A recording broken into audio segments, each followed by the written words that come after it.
Good morning, ladies and gentlemen. A pleasure to be here with you today, and I feel suitably qualified to address a gathering of Scottish land and estates today.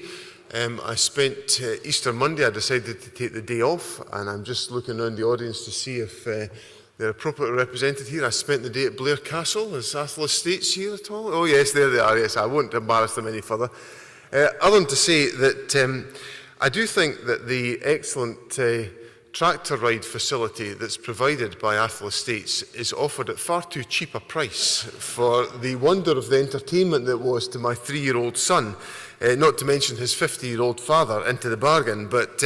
it was, as an example of, and it's really what I want to talk about today, of the role that the rural economy performs within the wider Scottish economy. In a sense, my visit to Blair Castle on Monday in my own constituency exemplifies the opportunities of the sector to contribute significantly to the Scottish economy because of the essential strength of the natural environment that is being encouraged and nurtured as part of the proposition that was available to visitors on Monday, to the wide range of different economic ventures that make up an estate such as Athol Estates, whether it's renewable energy projects or tourism and leisure opportunities or food and drink opportunities, or the core purpose of land management and stewardship, and the wider role of the agricultural sector. So I feel that visit was timely in appreciating and reinforcing to me the significance of the rural economy in its contribution towards the wider Scottish economy, and that's what I'd like to share with you today. Going back to the foundations of the government in 2007, the government came into office and established very clearly a purpose with the people of Scotland, that our approach was to encourage the development and the growth of sustainable economic activity within Scotland, to ensure that our population had the opportunity to flourish through increasing sustainable economic growth. And that message, that opportunity of encouraging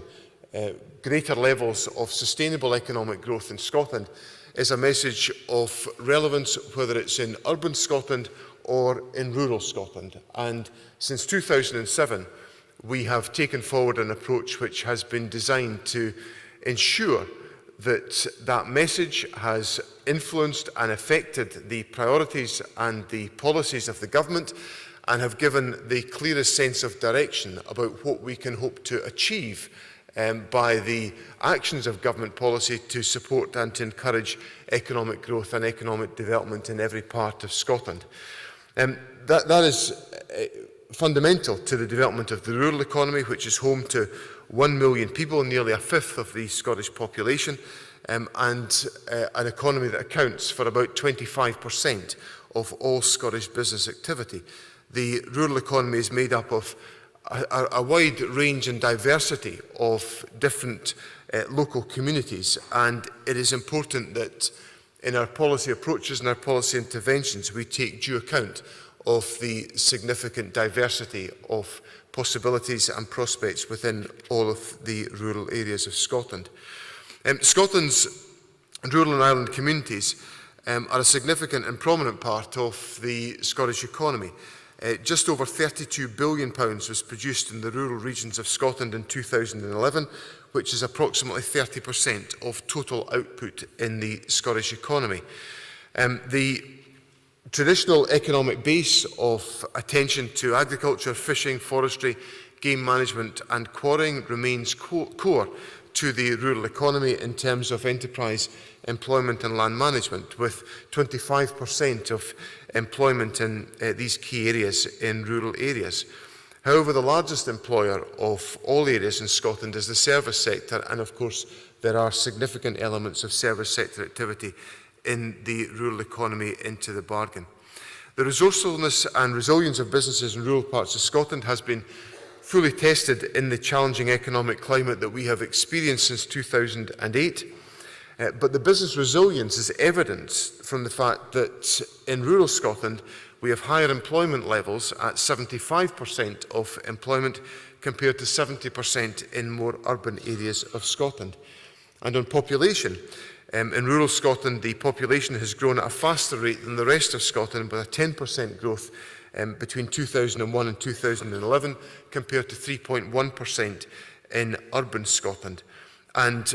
in the report that's just been published by Scottish Land and Estates, there is due account and due representation which the government acknowledges and appreciates and values of the significant contribution that is made to the rural economy as a consequence of activity in the businesses and organisations represented within Scottish Land and Estates, but within the wider rural economy in Scotland. As part of our economic strategy, the government identified back in 2007 a number of key sectors that we would concentrate on for the development of our economic strategy: on food and drink, on energy, on tourism, on the creative industries and life sciences. And all of these industries have significant presence within the rural economy, and I'll talk in some detail about these areas and the opportunities in the course of my contribution today. Our support and encouragement for business development in rural Scotland is captured through the activities of both Scottish Enterprise and Highlands and Islands Enterprise, representing their respective parts of the country, with the objective of stimulating economic growth, improving business infrastructure, supporting businesses through a wide range of actions, including on renewables, innovation, international investment, and making the transition to a low-carbon economy. HIE supports economic and community development through its wider social remit, and its interventions are made very clear through some of the activity on community account management, investment in cultural activities, including the Gaelic language. One of the particular programmes which I've seen at first hand as having a very significant benefit in rural areas in Scotland has been the Scottish Enterprise Rural Leadership Programme, which has supported over 300 rural and business leaders. And having met with a number of constituents who have been part of the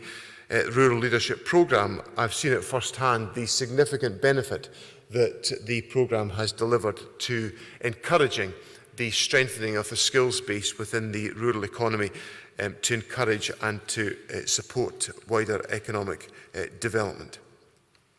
To look at the key sectors that I highlighted a moment ago, great progress has been made through the government's economic strategy by focusing on the key elements of the sectoral approaches that we can take to strengthen the economic foundations of Scotland. The government strategy hasn't been a strategy which has involved the government doing everything.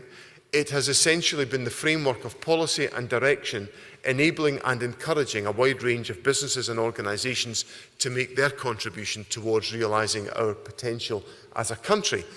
through the different sectoral approaches that we take. And that approach of essentially establishing the policy framework, which Richard Lockhead did back in 2007 by establishing a food policy for Scotland, which is designed to increase the emphasis and the accent on local food production of high quality to contribute to the economic base of Scotland, has been remarkably successful by the contribution made by a range of organisations the length and breadth of Scotland. The country is fast on its way to securing a global reputation as a land of food and drink, and we should have the ambition to ensure that we secure that accolade. Home sales are up 30% of Scottish food and drink since 2007, and overseas sales have increased by 50%. We have outstripped the industry target 6 years early on the promotion of export activity. Latest figures suggest that we have an industry worth over £13 billion a year, and we've set an ambitious new target of ensuring food and drink activity reaches £16.5 billion by 2017. Key to this success is the worldwide demand for our produce, the quality and provenance of our food and drink, which contributes to the international reputation for Scotland in terms of the quality and authenticity of our produce. According to the latest Global Connections survey, food and drink manufacturing was Scotland's top overseas exporting industry in 2012, accounting for 18% of overseas exports. Now, when we set these big and bold targets, there's always a great debate about whether or not it's the right thing to do. Is it reaching too far and all the rest of it? What the food and drink sector in Scotland has demonstrated is that with the correct policy approach in place and with an investment partnership involving government and industry in making the necessary investments, we can reach significant economic milestones as a country. Scotch whisky, of course, has contributed significantly to that process, with exports worth £4.3 billion in 2013. And as an illustration of the spin-off effect of that production into the economy, around 70,000 people are expected to participate in the wide array of events and festivals associated with the Whisky Month, which will be part of the Homecoming Scotland activities in 2014, as an illustration of how we can link up some of the key sectors between food and drink and tourism and leisure as part of the wider strategy the government pursues. The second economic area of activity has been in the energy sector, where a number of different organisations, both businesses and community organisations within the rural economy, have embraced the opportunities to develop renewable energy, where we have a whole series of different prospects to realise Scotland's potential, with access to Europe's largest oil reserves, to the biggest share of wind, wave and tidal power in the European Union. Renewable energy is central to the Scottish Government's aspirations for a modern Scotland and vital to achieving our strategic aims for the energy sector, of energy security, of lowering greenhouse gas emissions, of bringing jobs and investment to Scotland, and protecting consumer bills over the long term. Balancing the elements of energy policy is a challenge for all governments, and in Scotland we have a rich array of opportunities to develop. We've seen, by any measurement, tremendous success in the renewable sector within Scotland. Renewable resources delivered more than 40% of Scotland's gross electricity consumption in 2012. Since 2010, over £13 billion worth of private investment has been announced in the renewable energy sector, and of course we are interested in sustaining that activity in the period moving forward. We have a target of 500 megawatts of community and locally owned renewables by 2020. This could be worth up to £2.5 billion to Scottish communities and rural businesses, and we're on track to meet this target, with figures showing that farms and estates own the largest share of installed operational capacity at 42%. Today, Fergus Ewan, the Energy Minister, is announcing a new industry working group to develop best practice guidance to facilitate that process and help communities share in the benefits of their local energy resource. And I'm pleased to share with you that Scottish Land and Estates will be invited to be represented on that group to take forward these issues. The guidance to be developed will be added to our wider good practice principles for community benefit from renewable energy, and it will be designed to support and to facilitate the rolling out of wider development within the local economy. The third of our key sectors is tourism, which contributes an estimated £3.1 billion annually to the Scottish economy and is crucial in our remote and rural areas. Homecoming Scotland 2014 will position Scotland on the international stage as a dynamic and creative nation, and coupled to the international attention that will surround other major events in Scotland, be they the Commonwealth Games, the Ryder Cup or the referendum in September, we certainly will have no shortage of international focus on what is happening in Scotland. Exploiting the natural linkages between our landscapes, our attractions and individual enterprises is crucial to the success of our tourism strategy. So my point about my visit to Blair Castle on Monday and Athol Estates illustrates very clearly the linkages between the strength of our natural landscape, the powerful nature of attractions in our rural economy, and the role of individual enterprises in making the most of that combination of activity in attracting visitors to our rural economy. And one of the major themes of the government's economic strategy, in addition to focusing on the role of individual sectors and what can be produced within sectors, is the opportunity to ensure that we have the greatest connectivity between individual sectors to maximise their potential. So in these three areas of food and drink, of renewables, of tourism, there is every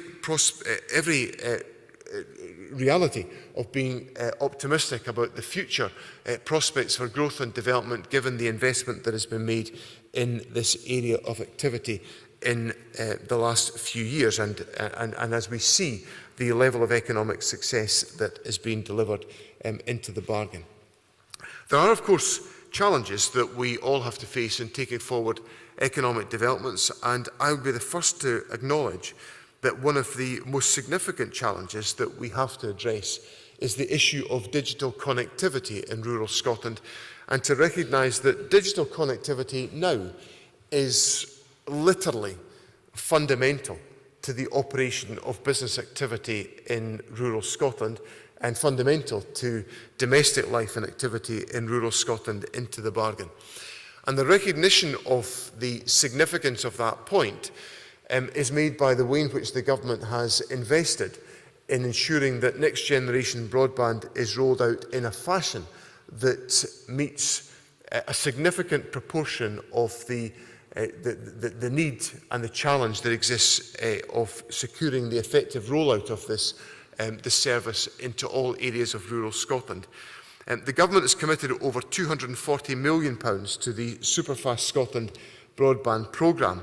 which, when combined with commercial rollout, will extend next generation broadband access to 85% of premises across Scotland by 2015-16 and 95% by 2017-2018. This will see infrastructure upgraded across Scotland. But we cannot, and we must not, and we will not ignore the fact that there will be other communities and businesses and individuals who will face challenges in getting access to that level of broadband capability, which we recognise to be crucial to the economic success of rural Scotland.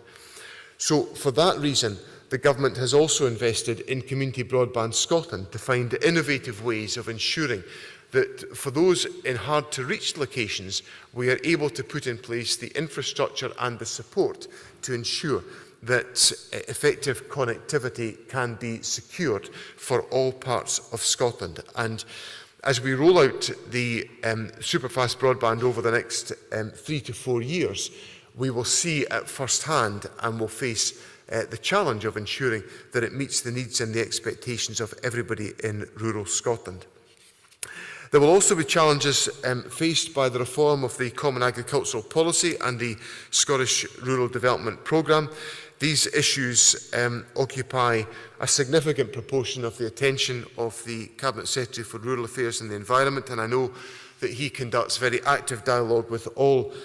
elements of the agricultural sector within Scotland to ensure that the regime that arises out of the Common Agricultural Policy meets the needs and the expectations of all players. We're at a crucial turning point in the reform of the Common Agricultural Policy, and I record on behalf of the Government our thanks to Scottish Land and Estates for the thoughtful contribution that's been made to the debate, and particularly the comments that Scottish Land and Estates have made on the recent SRDP consultation, which has covered the significance of the ground and the opportunities that are available here in Scotland. We've seen formidable impact as a consequence of the Scottish Rural Development Programme between 2007 and 2013, which invested more than £39 million in micro-enterprises and farm diversification enterprises, which have been able to be taken forward in a fashion that has made a significant impact on some of those connections between different sectors of the economy that I referred to earlier. We also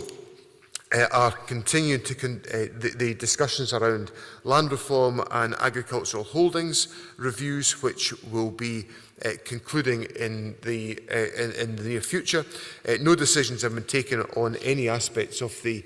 discussions coming out of the two exercises in land reform and agricultural holdings review, but they will of course be the subject of wide discussion and consultation as a consequence of their conclusions. The rural economy is fundamental to the strength of Scotland's economic future. We have set out as a government the importance of the rural economy and represented significant opportunities for the sector within the government's economic strategy. That has been the guidance for the way in which we have taken forward this discussion. And despite the enormous challenge of the last few years economically, we now see